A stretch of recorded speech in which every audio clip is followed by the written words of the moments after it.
Mainit na balita, nagkaroon po ng minor phreatomagmatic eruption ang Bulkang Taal mag-aalas 7 ngayong umaga. Lumikha yon ng plume o usok na aabot sa halos 3 kilometro ang taas mula sa crater. Ayon sa PHIVOX, nangyayari ang phreatomagmatic eruption kapag nagkakaroon ng interaksyon sa tubig ang magma sa loob ng bulkan. Sa ngayon po ay nananatili sa Alert Level 1 ang Bulkang Taal. Ibig sabihin po niyan, may low level na pag-aalboroto ang bulkan. Kaya bawal pong pumasok sa itinalagang permanent danger zone.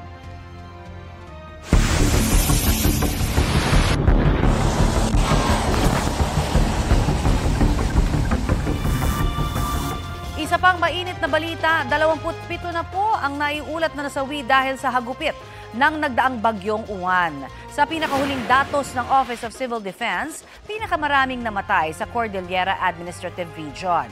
9 sa Ifugao, 4 sa Benguet, 3 sa Mountain Province at 3 rin sa Kalinga. Nadagdagan pa rin daw ang bilang ng mga sugatan. 36 na po, at pinakamarami pa rin sa Cordillera. May 2 namang nawawala sa Kalinga.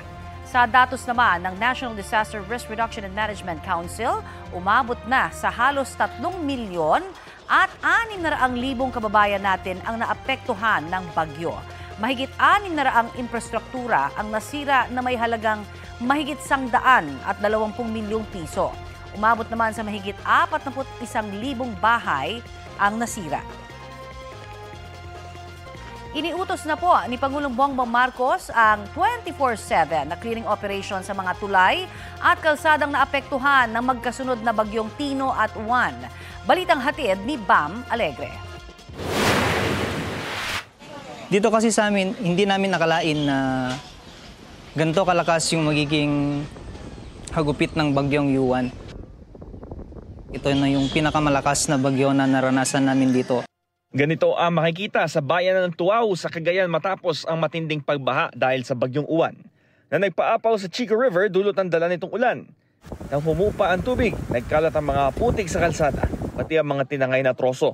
Nasira din ang maraming bahay dahil sa pagragasa ng baha. Dito yung bahay namin, sir, walang naiwan kahit yung gamit namin. Walang naiwan. Kabilang sa mga nawala ng tirahan ang batang lalaking si Soren. Nasa kabila ng epekto ng bagyo, may sinagip na isang tuta. Nanginginig po, naaawa po ako. Tapos kinuha ko na po. Nalubog din sa baha ang Tuguegarao City dahil sa bagyong Uwan. Lampas bewang ang tubig doon. May ilang residenteng nasa bubong na ng kanilang bahay. Kaya ang rescuers gumamit ng bangka para tulungan ang mga residente na lumikas. Ang Cagayan River umabot na sa critical level nang umangat ang tubig sa halos 12 meters. Hindi naman madaanan ang Tabuk and Rail Road na nagdurugtong sa lalawigan ng Cagayan at Mountain Province dahil sa pagguho ng lupa at pagbagsak ng mga bato. Nagsagawa na ng clearing operations doon ang Department of Public Works and Highways. Ang mga ganitong operasyon ipinag-utos na rin ni Pangulong Bongbong Marcos na isagawa 24/7. Dapat daw makumpuni at malinis na ang mga kalsada sa iba't ibang bahagi ng bansa kasunod ng bagyong Uwan para sa kaligtasan ng bawat residente at motorista. Batay sa datos ng DPWH, halos 40 national road sections sa bansa ang pansamantalang hindi madaanan dahil sa pagbaha, landslide, pati dahil sa mga humambalang na puno at poste. Bam Alegre, nagbabalita para sa GMA Integrated News. Humina pa bilang tropical storm ang bagyong Uwan na nasa West Philippine Sea. Taglay po nito ngayon ang lakas ng hangin na aabot sa 85 kilometers per hour. Napakabagal na rin itong kumikilos pabalik po sa Philippine Area of Responsibility. Base sa pinakahuling forecast ng Pag-asa, ngayong umaga o mamayang hapon, posibleng nasa loob na ulit ng PAR ang bagyo. Kasunod po niyan ay magla-landfall ito sa southwestern portion ng Taiwan na nasa loob po ng PAR. Sa ngayon, magpapaulan pa rin ang bagyong Fung Wong o Uwan sa Batanes, Babuyan Islands at Ilocos Norte. Trough o buntot naman ng nasabing bagyo ang magpapaulan sa Cordillera at ilang pang bahagi ng Ilocos Region. Nakataas ang wind signal number 1 sa Batanes, ilang panig ng Babuyan Islands at sa northwestern portion ng Ilocos Norte base sa 5 a.m. bulletin ng Pag-asa. Sa ibang balita, nananatili pa rin po sa Intensive Care Unit o ICU ng isang ospital si Chief Presidential Legal Counsel at dating Senate President Juan Ponce Enrile. Sa pinakabagong pahayag ng kanyang anak na si Katrina, kaninang umaga, kinumpirma niyang ginagamot dahil sa pneumonia ang kanyang ama. Nagpasalamat din siya sa medical team ng ama at sa mga nagdasal at nagpaabot ng suporta sa kanilang pamilya. Binibigyan ng anyay best possible treatment and attention ng medical team ang kanyang ama. Humihingi rin ang pamilya Enrile ng privacy sa panahong ito. Sa Senate hearing kahapon, sinabi ni Senador Jinggoy Estrada na nakatanggap siya ng impormasyon na nasa ospital si Enrile dahil sa pneumonia. Ipinagdasal ng mga senador si Enrile sa sesyon.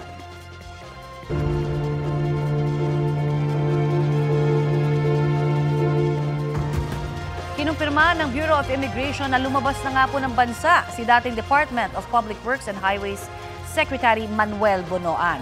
Kabilang si Bonoan sa inisyuhan ng Immigration Lookout Bulletin Order habang gumugulong ang investigasyon sa mga questionableng flood control project. Ayon kay Immigration Spokesperson Dana Sandoval, hinayaang bumiyahe si Bonoan matapos kumpirmahin sa Department of Justice na walang hold departure order o warrant of arrest laban kay Bonoan. Bumiyahe pa Amerika si Bonoan para samahan ang kanyang misis na sasailalim sa medical procedure. Sabi rin ng DOJ, walang legal na basihan para pigilan si Bonoan na umalis ng Pilipinas. Hanggang December 17 raw doon ang dating kalihim. Isa si Bonoan sa mga inirekomenda ng Independent Commission for Infrastructure na masampahan ng reklamo kaugnay sa mga flood control project. Si Senate President Pro Tempore Ping Lacson ulit ang mamumuno sa Blue Ribbon Committee. Kasunod po yan ng re-election sa kanya sa pagbabalik ng sesyon ng Senado. Balitang hatid ni Joseph Morong. Hearing is resumed. Mahigit isang buwan matapos magbitiw bilang chairman ng Senate Blue Ribbon Committee, Is hereby called to order. opisyal na magbabalik si Senador Ping Lacson para pamunuan ng komite. Walang kumontra sa botohan sa plenaryo. Sa Biyernes ang susunod nitong pagdinig kaugnay sa flood control projects. Kabilang sa iimbitahan si dating congressman at dating House Appropriations Committee Chair Saldi Co kahit sa pamamagitan ng video conferencing. Imbitado rin sina dating House Speaker Martin Romualdez, 17 kongresista na pinangalanan ng mga diskaya at Congressman Eric Yap na dating House Appropriations Committee Chairman. Sakaling gumulong na ang mga kaso sa korte, posibleng tapusin na ang investigasyon ng Blue Ribbon Committee. Pag napal information sa court, Sandigan Bayan man or courts, RTC, so baka mag-set in yung sub judice rule. So medyo pigil yung magiging hearings. Ayon sa Office of the Ombudsman, ngayong linggo o sa susunod na linggo, posibleng isampang kaso laban kay dating Congressman Saldi Co na founder ng Sunwest Construction Company, mga kasalukuyang opisyal ng Sunwest at mga opisyal ng DPWH Mimaropa. Kabilang sa isasampa ang malversation of public funds. Kaugnay ito ng umano'y substandard na 289 million peso flood control project sa Nawan, Mindoro Oriental. In absentia, kasi nga, they refused to receive the subpoena, kaya considered waived na yan. Under due process yan. Siyempre, bibigyan mo sila ng pagkakataong sumagot. Alam naman natin na umalis na siya, tumakas siya, hindi siya bumabalik. At ayaw tanggapin yung subpoena na binigay sa kanila. Kaya, further solution na yan. Sa mga naunang pahayag ni Co, sinabi niyang wala na siyang koneksyon sa Sunwest dahil nag-divest na siya sa kumpanya mula na maging kinatawan ng Ako Bicol Party List. Meron tayong dyan pag-aaral sa beneficial interest. Kahit nag-divest, sa kanya pa rin. Sa kanila pa rin. Alam mo, madaling magdahilan na nag-divest, pero kung sa kanila pa rin yan, kung sa anak niya nagpunta, o sa kapatid niya nagpunta, di prohibited interest pa rin yun. Bawal pa rin yun. Pinaniniwala ang nasa ibang bansa pa rin si Co. Kung may sasampa na ang kaso, maaari nang makansela ang kanyang passport ayon sa Ombudsman. Diyan na magsisimula ang pag-cancel ng passport. Kasi pag naisampa yan sa Sandigan Bayan, kinakailangan mo ng court order para makansela ang passport. Patuloy naman ang investigasyon ng Independent Commission for Infrastructure o ICI. Kaugnay niyan ay hiniling ng ICI sa Kamara ang pagbibigay sa kanila ng immunity mula sa criminal and civil charges. Sinabi yan ni ICI Executive Director Brian Hosaka sa pagdinig ng House Committee on Government Reorganization kaugnay ng House Bill 4453 na layong bigyan ng dagdag na kapangyarihan ng komisyon. This is indeed very important too, considering that in fact we parrot, and we also would recommend Section 5, wherein it says that exemption from criminal and civil liability, that no criminal and civil action shall lie against the Commission or any member thereof for anything done or omitted in the discharge of the task contemplated to this Act. May panukala rin para sa isang Independent Commission Against Infrastructure Corruption o ICAIC. Sa Senado, binubuo na ng Technical Working Group ng Senate Committee on Justice and Human Rights ang panukalang batas para buuin ang Independent People's Commission o IPC. Ayon sa chairman ng komite na si Senador Kiko Pangilinan, hindi na lamang fact-finding kundi mas may pangil ang binubuong IPC. Kagaya ng pagkakaroon ng kapangyarihang magpadala ng sabina, makapag-freeze ng mga asset at makapag-contempt. Sa mga nagsisinungaling o kaya ay hindi sumasagot ng maayos. Target ni Pangilinan na pagdebatehan na ang panukala at maipasa ang bersyon ng Senado bago matapos ang taon na ito. Joseph Morong nagbabalita para sa GMA Integrated News. Ito ang GMA Regional TV News. May init na balita mula sa Luzon, hatid ng GMA Regional TV. Natagpuan na ang bangkay ng isa sa dalawang nawawala sa landslide sa Lubuagan, Kalinga. Chris, paano yung paghahanap sa isa pang nawawala?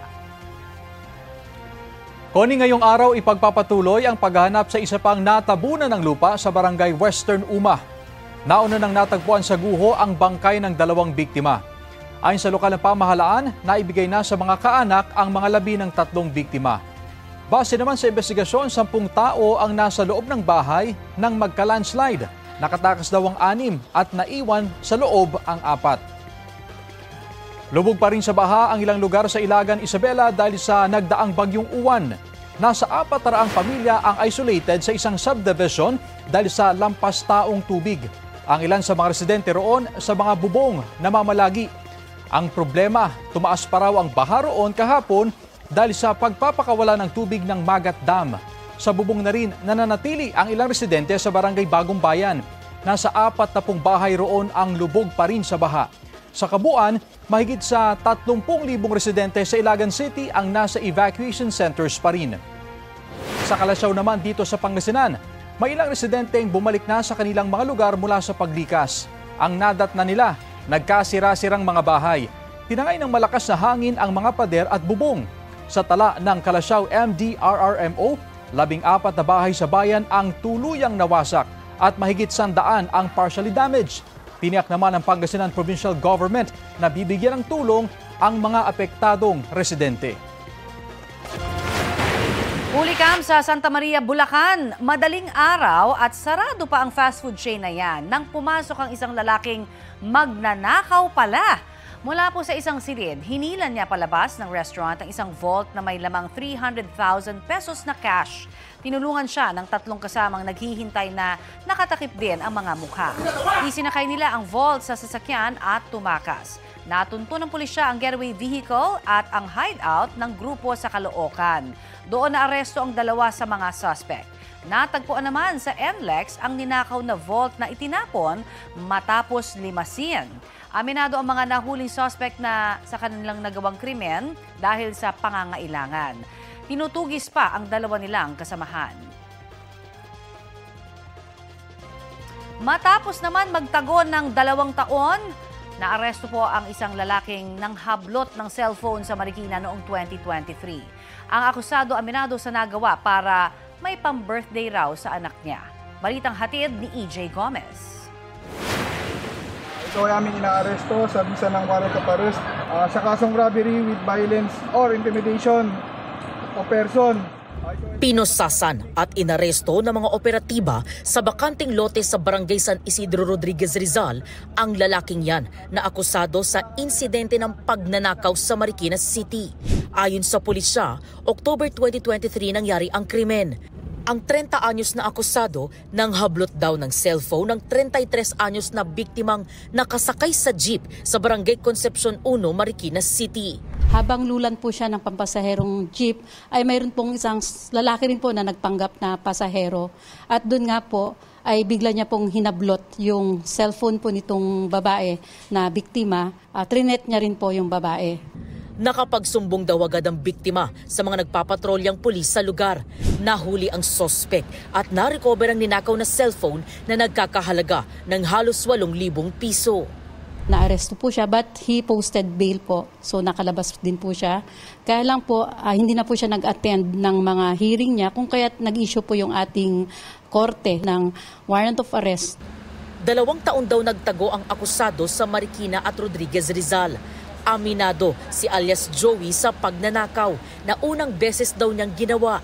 Napilitan daw siyang magnakaw ng cellphone para ibenta sana para may panghanda sa birthday ng kanyang anak. Daan lang po yun eh. Umistop na sa amin yung jeep. Tapos po? Ayun na po yun. Ano po yung ginawa ninyo, sir?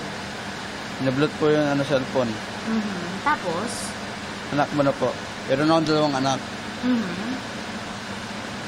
Sa walang pera, nagawa ko po yun.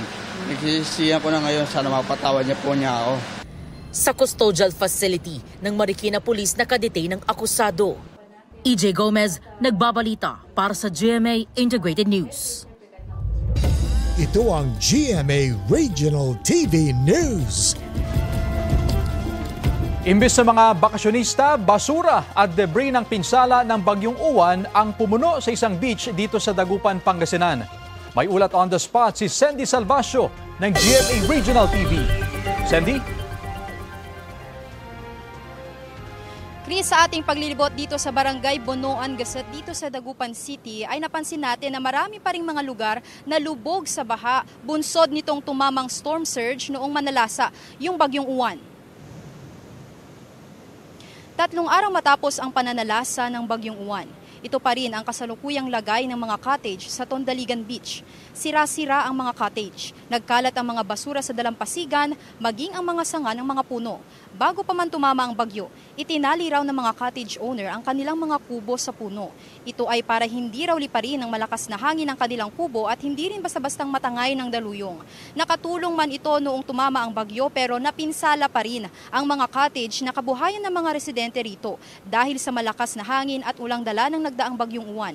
Ang ilang negosyante ilang araw ng abala sa pag-aayos ng kanilang nasirang mga kubo. Pati ang beach tower kung saan nagbabantay ang mga lifeguards sa Tondaligan Beach, pinatumba ng bagyo.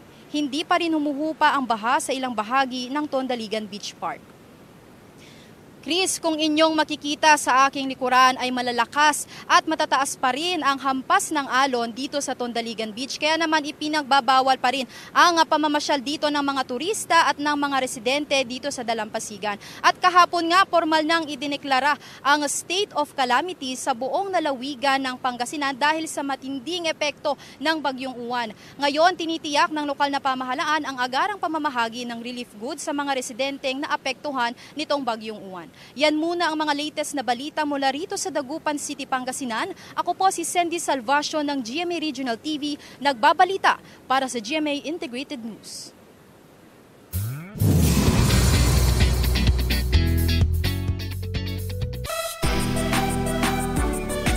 Ang total performer ng Bicol, Mr. Sensitive Songwriter ng Norte, at ang sultry vocalist ng Laguna. Mula sa 12 contestants na nagpasiklaban sa kantahan habang nakatago sa likod ng veil. Sila ang itinanghal na winners ng Veiled Musician Philippines na napanood sa special episode ng All Out Sundays.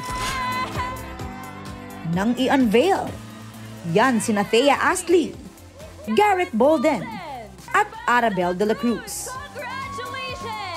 Right after the contest, nakapanayam ng GMA Integrated News ang 3 kapuso singers na overwhelmed sa kanilang pagkapanalo at sa kakaibang singing competition experience. Parang first time ko yung ganong competition na yun. Talaga wala kang makikita, hindi mo makikita yung judges, hindi mo ma-express yung song physically. So parang sobrang one-of-a-kind experience siya.